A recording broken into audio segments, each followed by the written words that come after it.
Praise the Lord Jesus Christ. எனக்கு அன்பான தேவஜனமே, என்கரேஜ் பை ஹோலி ஸ்பிரிட் இந்த சீரீஸ்க்கு நான் உங்களை வரவேற்கிறேன். என்னோட கூட வெளிப்படுத்தின விசேஷம் 2வது அதிகாரம் 4வது வசனம், ரெவலேஷன் சாப்டர் 2 verse 4. ஆனாலும் நீ ஆதியில் கொண்டிருந்த அன்பை விட்டாய் என்று உன் பேரில் எனக்கு குறை உண்டு.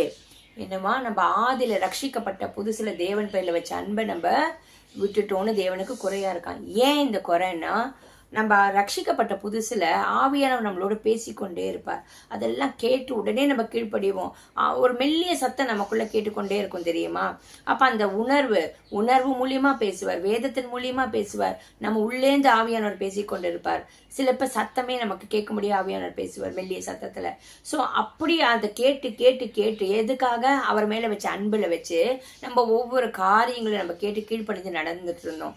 ஆனா இப்ப போக போக என்ன ஆயிடுதான், அந்த அன்பை நம்ம தேவனை தேடாதபடிக்கும், அந்த சத்தத்தை கேட்டும் கீழ்ப்படியாதபடிக்கும், சில நேரத்துல அந்த சத்தத்தையே கேட்க முடியாத அளவுக்கு தூரம் போனதுனால அந்த இடத்துல தேவன் நம்ம மேல ரொம்ப வருத்தமா இருக்கிறாராம். சோ முதல்ல ஆதியில நம்ம கொண்ட அந்த அன்புக்கு நம்ம திரும்பணும்னா என்ன பண்ணணும்? தேவனை நேசிக்கணும், தேவன் சொல்றதை கேட்டு கீழ்ப்படிஞ்சு நடக்கணும். ஆவியானவர் நம்மளோட கூட பேசிக்கொண்டு இருக்கிற காரியங்களுக்கு உடனே நம்ம துரிதமா ஷிஃப்டா நம்ம என்ன பண்ணணுமா? அதுக்கு கீழ்ப்படியர்ச்சு தேவனாமும் மகிமைப்படும். நம்ம தேவனுக்கு அன்பு கூறுறதுல முன்னை விட அதிகமா அன்பு கூறும்படி தேவன் நமக்கு கிருபை பாராட்டுவார். வாங்க நம்ம ஜெபிக்கலாம்.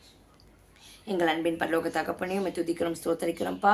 பரிசுத்த ஆவியானவர், உம்முடைய அன்பினால் ஆண்டவரே தேவனை நேசிக்கும்படி நீர் எங்களுக்கு ஆலோசனை தந்து பேசி வழி நடத்தின காரியங்களுக்கு உடனே நாங்கள் கீழ்ப்படிந்து நடந்த அந்த சுபாவங்களை விட்டு நாங்கள் விலகின பாவங்களை மன்னித்து ஆண்டவரே முன்னை விட இன்னும் அதிகமாக தேவனை நேசிக்க, ஆண்டவரே தேவனுடைய வார்த்தையை தேட, தேவ சித்தத்தை செய்ய ஆவியானவரே எங்களுக்குள்ள அன்பின் ஆவியை ஊற்றுவீராக. உம்முடைய சத்தத்தை கேட்டு உம்முடைய சித்தத்தை செய்ய உடனே கீழ்ப்படிய ஒவ்வொருத்தருக்கும் அந்த கீழ்ப்படுதல் ஆவியை தருவீராக. ஆதியில கொண்ட அன்பு என்பது ஆண்டவரே உங்களுடைய சத்தத்தை கேட்டு உடனே கீழ்ப்படிறது தானப்பா. எந்த கேள்வியும் கேட்காம கீழ்ப்படியறிச்சே உம்மை நேசிக்கிற அன்பு ஆண்டவரே அதில் விளங்குமே. அப்படிப்பட்ட கீழ்ப்படுதல் ஆவியை தந்து தேவனை உம்மை நேசிக்கிற நேசத்துல இன்னும் அதிகமாக வளர போவதற்கு உதவி செய்யும். இயேசுவின் நாமத்தினால ஜெபிக்கிறோம் பிதாவே, ஆமீன். ஆமீன். God bless you.